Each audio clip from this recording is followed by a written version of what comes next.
So I am going to quickly walk us through the process of inputting all of the information from our roundtables into a student's PLP. And so the first thing I'm looking at right here, I've got my student. This is Barbara Demo, currently Tier 1 in Math and Tier 2 in English. Our follow-up meeting for our next roundtable is going to be in 6 weeks. And then here was all of the teacher notes. Obviously, I just kind of shorthand something quick to show you what to do. But what you'll want to do is take any notes that are in the column that says notes. I'm just going to take all of this here and copy it.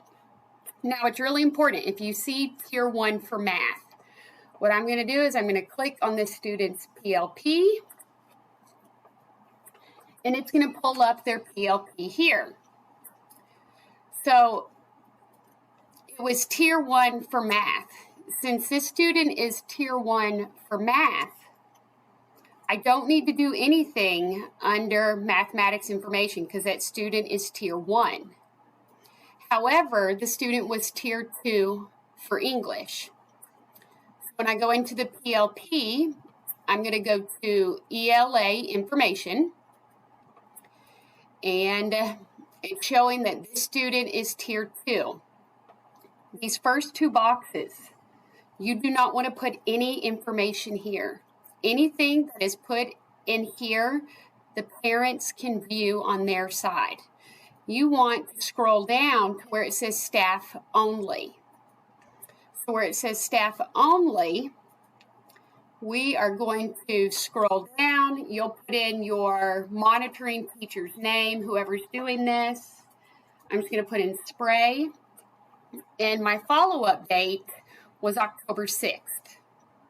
I'm going to come back over here and I'm going to put in my follow-up date for October 6th. Now where it says optional English language notes, I can go in here, and what we like to do is put RTI meeting, and I'm going to put whatever today's date was. So 8/24, I'm going to paste in the notes and then put follow-up, and our follow-up date was for 10/6. And so the newest stuff would be at the top. The oldest information is down at the bottom. Now, one thing that's really important here, just like our welcome calls, if I save this after the log, it's not going to capture anything. So you always want to make sure you update the log first. And then once the log has been updated, you can go in here and hit save and finish. So I'm just going to do one more real quick. And I'm not even sure because I'm working in those demo accounts, but let's just say I've got notes on a student here, and I'm just going to copy and paste those same notes. So we got out of this meeting and we decided that follow-up for this student was going to be October 6th as well. But if you notice, this student is Tier 3.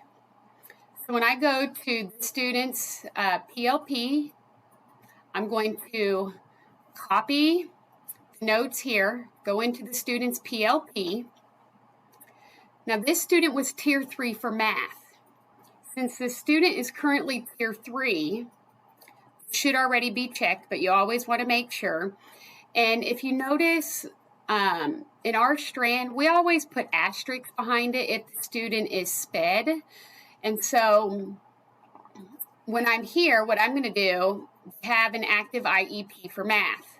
Once again, I don't want to put anything in these first two spots because the parents can see all of that. So then I'm going to come down here and put the monitoring teacher's name, follow-up date, and then anything that we discussed during that meeting. Now, this student was Tier 3 for Math and English. So now what I need to do is go down to ELA, make sure this one is an active IEP for ELA. Nothing goes in these first two spots. You want to make sure that where you go below where it says staff only. When I come down here, I'm going to put that monitoring teacher's name, the follow-up, and then any notes, anything that was discussed. And I want the RTI meeting on here with that date. And then the follow-up as well. So the follow-up date was 10/6. Then once you have everything put in here, you can just hit end, scroll down to the bottom, save, and finish.